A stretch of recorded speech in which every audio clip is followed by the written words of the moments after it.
Sir, सबसे पहले मैं ये पूछना चाहती हूँ कि अगर हम करेंटली बिजनेस की बात करें तो लोग बोलते हैं कि what is your business plan.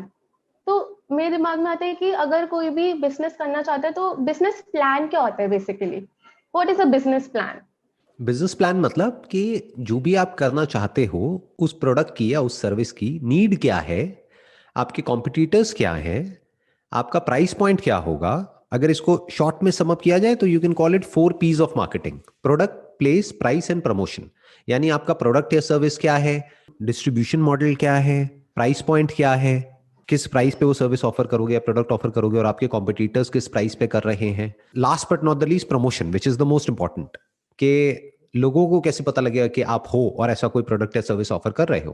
क्योंकि अगर आपकी मार्केटिंग अच्छी नहीं है, आप अच्छे से प्रमोट नहीं कर रहे हो अपने प्रोडक्ट को या सर्विस को, तो कोई भी नहीं आएगा।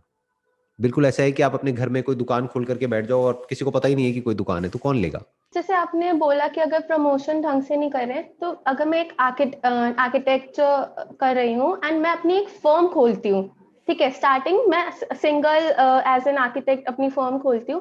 तो अब मैं लोगों के पास एक लिमिट तक ही अपना कॉन्टैक्ट पहुंचा पाऊंगी कि अच्छा ठीक है, मैं कार्ड्स बना दूंगी, मैं अपने रिलेटिव्स को बता दूंगी, मैं अपने फ्रेंड्स को बता दूंगी। बट एक्चुअली मार्केट में बताना कि मैं एग्जिस्ट करती हूँ, एक ये फर्म है जो एग्जिस्ट करती है, बिकॉज किस पॉइंट तक ट्राई करते रहे। मतलब मुझे like I have given 30 tries, 50 tries, 2 साल हो गए, 3 साल हो गए, मैं करेंटली कर रही हूँ, बट जो रिस्पॉन्स मुझे लगता है कि मुझे मिलना चाहिए उस टाइप का रिस्पॉन्स नहीं मिल रहा। तो एक वो लिमिट क्या होती है कि अच्छा मुझे इस टाइम तक करना है या अब मुझे अपना पाथ चेंज करने की जरूरत है।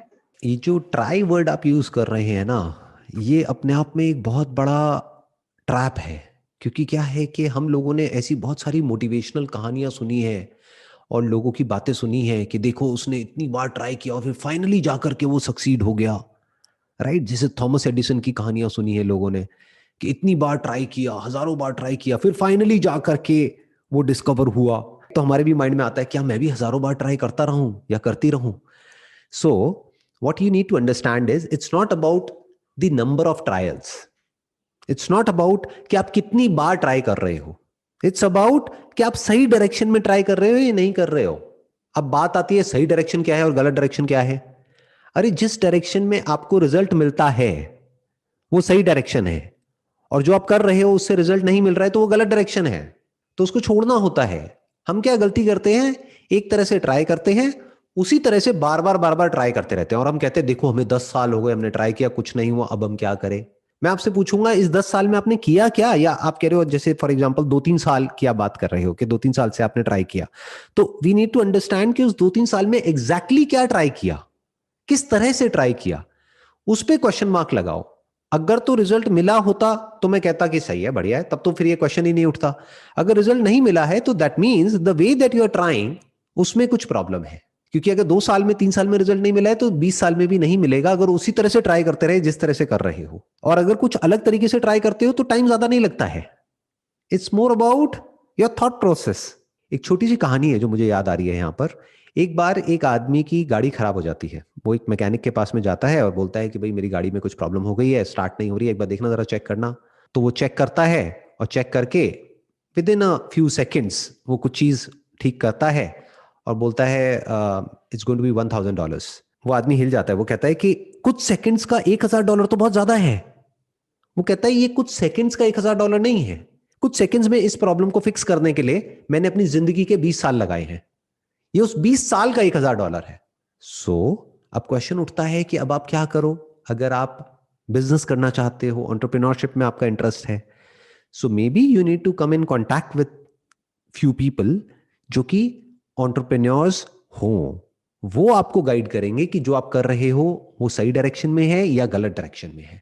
May be you can hire a marketing agency, क्योंकि आपका मार्केटिंग का बैकग्राउंड नहीं है, आपका आर्किटेक्चर का और इंटीरियर का बैकग्राउंड है। तो बहुत सारी मार्केटिंग एजेंसीज ऐसी भी हैं जो रिस्पॉन्स के बेस पर काम करती हैं। इनफैक्ट आपकी फैमिली में भी और फ्रेंड सर्कल में भी कुछ ना कुछ ऐसे लोग होंगे जिन्होंने डिजिटल मार्केटिंग या एमबीए इन मार्केटिंग या ऐसा कुछ ना कुछ किया होगा, उनसे आप हेल्प ले सकते हो। तो बेसिकली क्या करना होता है, कोई भी काम करना होता है ना, तो हमको अलग अलग लोगों से हेल्प लेनी होती है, नॉट फाइनेंशियल हेल्प, मतलब आइडियाज लेने होते हैं। कोई आपको कोई आइडिया देगा, कोई कोई कोई कोई, इस तरीके से आप अपने आइडियाज को रिफाइन करोगे। फिर जो आप अगली बार ट्राई करोगे वो उससे कुछ अलग होगा जैसे आप ट्राई करते आए हो। क्योंकि ट्राई मतलब क्या, एक्शन। एक्शन किस तरह से चलता है, आपके थॉट्स के बेस पे। थॉट्स कैसे ऑपरेट करते हैं, जो भी नॉलेज आपके अंदर फीडेड है उसके बेस पर। तो अगर कोई नई नॉलेज या कोई नई इंफॉर्मेशन आपकी ब्रेन में नहीं आ रही है तो एक तरह के थॉट्स चल रहे हैं और उसी तरह के एक्शंस चल रहे हैं। तो जब कुछ नहीं बदल रहा तो कुछ नहीं बदलने वाला। अगर सही तरह से ट्राई करोगे तो 1 महीने में भी रिजल्ट आ जाएगा, 1 महीना भी बहुत होता है। और गलत तरह से ट्राई करोगे तो 10 साल भी कम पड़ जाएंगे। तो इट्स मोर अबाउट कि आप सही तरह से कैसे ट्राई करते हो। जैसे आपने आर्किटेक्चर में ऑलरेडी क्या किया हुआ है, बैचलर्स किया हुआ है आपने 4 साल का? No, sir. I'm currently in my last year of bachelor's. तो आप साइड बाय साइड क्या कर सकते हो, एक डिजिटल मार्केटिंग का कोई बेसिक सा कोर्स कर सकते हो, मे बी 15-20 दिन, महीने का कोई सर्टिफिकेट कोर्स किसी रेप्यूटेड इंस्टीट्यूट से, अगर आप एक्चुअल में बिजनेस में इंटरेस्टेड हो तो।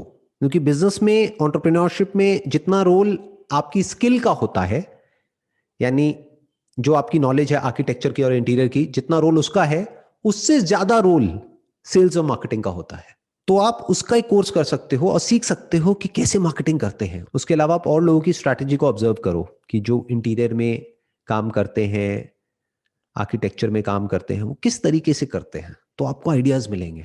It's not very difficult, it's actually very easy. बस आपको थोड़ा सा बेसिक्स पता होने चाहिए मार्केटिंग के, तो बहुत आसान हो जाता है सब कुछ। जैसे मैं आपको एग्जांपल देता हूं कि बहुत सारी, अगर किसी को भी कोई घर का अपने इंटीरियर कराना है, ये एक नीड है, तो वो कैसे कराएगा? सोचो क्या करेगा वो? क्या मार्केट में जाकर के धक्के खाएगा? कोई मार्केट में दुकानें खुली होती हैं, इंटीरियर करा लो, इंटीरियर करा लो, तो कैसे करेगा वो क्या करेगा?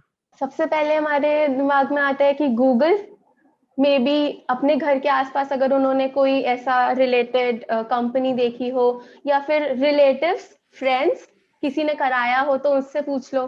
तो अब बात करते हैं कि अगर किसी के फ्रेंड सर्कल में कोई है, कोई रिलेटिव्स हैं, तब तो बात अलग है, राइट? वो तो किसी के रेफरेंस से कोई आ गया। तो वो तो आप अपने फ्रेंड सर्कल और रिलेटिव्स के थ्रू उस मार्केट को आप कैप्चर कर सकते हैं। उनको अपना विजिटिंग कार्ड दे सकते हैं, उनको व्हाट्सएप कर सकते हैं, उनको फोन कर सकते हैं, उनको बता सकते हैं कि देखो मैं ऐसा कुछ करती हूँ प्रोफेशनली, इस तरह का कोई इंटीरियर का काम कराना हो तो just let me know and I will help you out with that. That is one. अब दूसरा बात करते हैं गूगल, कि कोई पर्सन है, मान लो वो कहीं और किसी शहर से आया है दिल्ली एनसीआर में काम करने के लिए। अब यहाँ पे तो वो किसी को जानता नहीं है। अब उसने एक अपार्टमेंट लिया है, अपना पहला घर खरीदा है, जो एक बहुत बड़ा मूवमेंट होता है, क्योंकि उसने वो खरीदा है, फाइनेंस कराया है, तो अब उसको है कि मैं अच्छे से अच्छा इंटीरियर कराऊं इसका। अब वो क्या करेगा, कैसे ढूंढेगा इंटीरियर डिजाइनर को? वो तो किसी को नहीं जानता वहां पर, उसके लिए तो नया शहर है। गूगल करेगा, और क्या करेगा? आप भी अगर होगे उसकी जगह, सबसे पहले क्या करोगे? गूगल। कैसे गूगल करोगे, क्या वर्ड्स डालोगे? लगाओ दिमाग, इसी को मार्केटिंग बोलते हैं। आप वहां पे टाइप करोगे बेस्ट इंटीरियर डिजाइनर्स, या टॉप इंटीरियर डिजाइनर्स, या फिर इंटीरियर डिजाइनर्स इन, जहां भी उसका अपार्टमेंट होगा वहां, मान लो नोएडा या गुड़गांव। ऐसी तो करोगे, कैसे करोगे आप बताओ? और कोई तरीका है? गूगल, या फिर कुछ जो हमारे लाइक जो स्टाइल एंड ऐसे जो कंपनीज होती हैं जो लोगों से टाई अप होती है और रेफरेंसेस प्रोवाइड करती हैं, may be through that. Google करेगा, जस्ट डायल पे कॉल करेगा, या फिर ऑनलाइन जाकर के कहीं सर्च करेगा। तो क्या पिछले 2-3 साल में आपने गूगल मार्केटिंग में कुछ इन्वेस्ट किया, एडवर्ड्स में? No no. तो जो आप ट्राई कर रहे हैं वो डायरेक्शन थोड़ी सी गलत है। बिकॉज अभी आपने खुद ही कहा कि अगर किसी को भी ऐसा कुछ कराना है तो वो गूगल पे सर्च करेगा। अब अगर वो गूगल पे सर्च कर रहा है, दो चीजें आती है वहां पर, एक आती है लिस्टिंग और एक आती है एड्स। या तो हो सकता है वहां पे लिस्टिंग में कोई डायरेक्टरी आ रही है और वो कुछ रीजनेबल सा अमाउंट चार्ज करते हैं वहां पे लिस्ट होने के लिए, मानो 1,000 रुपए साल का, तो आप वो दे करके वहां पे लिस्ट नहीं हो सकते। तो that is one. Two, Google ads में ज्यादा पैसा नहीं लगता है। यानी क्या, कि अगर आपने 2-3 हजार रुपए भी महीने का अपना बजट बना लिया और आपकी एड्स चलने लग गई, तो आपके पास कॉल्स आएंगी ऐसे लोगों की। वो कॉल करेंगे कि ऐसे हम ये कराना चाहते हैं, वो कराना चाहते हैं। अब उन्हें थोड़ी पता है कि आपने कुछ नहीं किया है, तो आप बताएंगे कि basically I have done my bachelors from this this this and this is my passion and I will be able to help you out with your interiors at a very very reasonable amount in comparison to other interior designers. काम मैं उसी level का करवा के दूंगी आपको, लेकिन जो कॉस्ट है उसमें मेजर डिफरेंस होगा। आप उनको बोलिए कि बेसिकली अगर आप किसी वेल एस्टैब्लिश फर्म के पास में जाते हैं, उनको सच बोलिए, तो वो चार्ज करेंगे 1 लाख रुपए, 2 लाख रुपए, 5 लाख रुपए, 10 लाख रुपए, बोलो आई चार्ज जस्ट 50,000 रुपीज। फिर वो नेगोशिएट करेंगे, वो कहेंगे नहीं नहीं 50,000 बहुत ज्यादा है, तो मे बी 20-30 हजार पे कहीं पे सेटलमेंट होगा।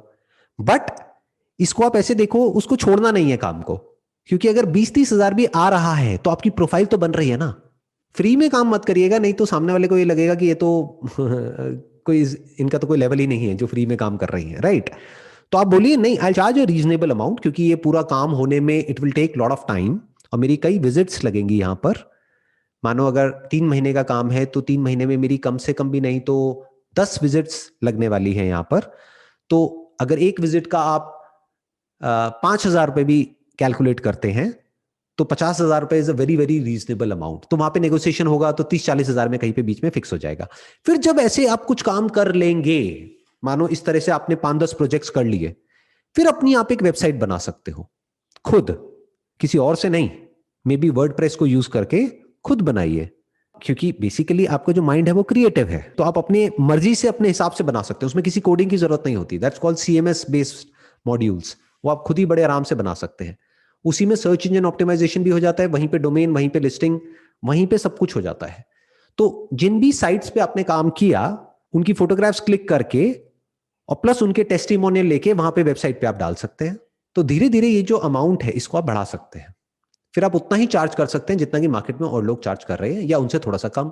बट आने वाले 3-4 साल बाद, 5 साल बाद, जब आपको एक्सपीरियंस हो जाएगा और आपका क्लाइंट बेस बड़ा हो जाएगा, प्लस आपको रेफरेंसेस मिलने शुरू हो जाएंगे उन क्लाइंट्स के थ्रू, वर्ड ऑफ माउथ आगे भी तो स्प्रेड होगा ना, then you can charge what is reasonable in the market. For example 2 lakh रुपए एक प्रोजेक्ट का। एट अ टाइम अगर आपके 10 प्रोजेक्ट चल रहे हैं तो 20 लाख रुपए की रेवेन्यू हो गई।